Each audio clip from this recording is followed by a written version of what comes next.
नमस्कार विद्यार्थी मित्रांनो, या व्हिडिओमध्ये आपण नेताजी सुभाषचंद्र बोस यांचा जीवन परिचय अभ्यासणार आहोत.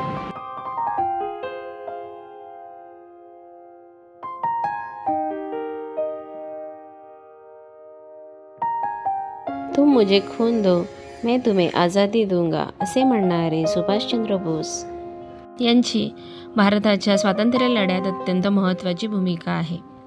नेताजी सुभाषचंद्र बोस यांचा जन्म 23 जानेवारी 1887ला ओडिसा राज्यातील कटक शहरात असलेल्या एका बंगाली हिंदू परिवारामध्ये झाला. त्यांच्या वडिलांचे नाव जानकीनाथ आणि आईचे नाव प्रभावती होते. जानकीनाथ बोस हे कटक शहरातील नामवंत वकील होते. त्यांची इच्छा सुभाषचंद्र बोस यांनी ICS अधिकारी व्हावे अशी होती. सुभाषचंद्र बोस यांचे शिक्षण त्यांच्या भावंडांसोबत कटक येथील प्रोटेस्टंट युरोपियन शाळेत झाले, जे आता स्टीवर्ड हायस्कूल म्हणून ओळखले जाते. त्यानंतर प्रेसिडेन्सी कॉलेजमध्ये त्यांनी पदव्युत्तर शिक्षण पूर्ण केले. त्यानंतर भारतीय नागरी सेवेची तयारी करण्यासाठी त्यांच्या वडिलांनी त्यांना इंग्लंडमधील केम्ब्रिज विद्यापीठात पाठविले. 1920मध्ये त्यांनी नागरी सेवा उत्तीर्ण केली, परंतु एप्रिल 1921मध्ये भारतातील राष्ट्रवादी गदारोळ ऐकल्यानंतर त्यांनी आपल्या उमेदवारीचा राजीनामा दिला आणि त्यानंतर भारतात परतले. नेताजी सुभाषचंद्र बोस यांनी भगवद्गीता वाचल्यानंतर त्यांच्या मनावर त्याचा प्रभाव पडला आणि त्यांनी इंग्रजांविरोधीच्या लढ्यासाठी प्रेरणास्रोत मिळाले. लहानपणापासूनच सुभाषचंद्र बोस यांच्यावर स्वामी विवेकानंद यांच्या वैश्विक विचारांचा खूप प्रभाव होता. महात्मा गांधीजींनी स्थापन केलेल्या असहकार चळवळीतही ते सामील झालेले होते. सुभाषचंद्र बोस यांनी बंगाल प्रांतात काँग्रेस कमिटीसाठी प्रचार अधिकारी म्हणून काम करण्याबरोबरच स्वराज्य वृत्तपत्राची स्थापना करून त्या लढ्यात विजयाच्या दिशेने पहिले पाऊल टाकलेले होते. याशिवाय चित्तरंजन दास यांनी स्थापन केलेल्या फॉरवर्ड वृत्तपत्राचे संपादक सुभाषचंद्र बोस यांची नियुक्ती करण्यात आलेली होती आणि कलकत्ता नगरपालिकेचे CEO पदही त्यांनी पटकावले. भारतीय स्वातंत्र्य लढ्यातील त्यांच्या योगदानामुळे 1925मध्ये त्यांना मंडाले येथे तुरुंगात टाकण्यात आले. 1927मध्ये नेताजी सुभाषचंद्र बोस यांची तुरुंगातून सुटका झाली आणि त्यांनी इतरांसाठी पायाभरणी करून राजकीय कारकीर्द सुरू केली. सुभाषचंद्र बोस काँग्रेस पक्षाचे सरचिटणीस म्हणून निवडून आले आणि भारताचे पहिले पंतप्रधान पंडित जवाहरलाल नेहरू यांच्यासोबत गुलाम भारताला ब्रिटिशांपासून मुक्त करण्याच्या लढ्यात ते सामील झाले. सुभाषचंद्र बोस यांच्या कार्यांचा लोकांवर इतका परिणाम झाला की 3 वर्षांनी त्यांची कलकत्त्याच्या महापौरपदी निवड झाली. नेताजींनी 1937च्या मध्यात युरोपभर प्रवास केला. बेनिटो मुसोलिनी सारख्या लोकांना ते भेटले. काही वर्षात नेताजींच्या कार्यामुळे लोकांमध्ये त्यांची एक नवीन प्रतिमा निर्माण झाली होती आणि त्यांनी तरुण मानसिकतेचा परिचय दिला होता. परिणामी ते लोकांचे आवडते आणि राष्ट्रीय युवा बनलेले होते. त्यांच्या आजारपणामुळे त्यांनी 25 एप्रिल 1939 रोजी काँग्रेसच्या अध्यक्षपदाचा राजीनामा दिला. दुसऱ्या महायुद्धाच्या दरम्यान सविनय कायदेभंग चळवळीच्या खटल्याची वकिली त्यांनी केली.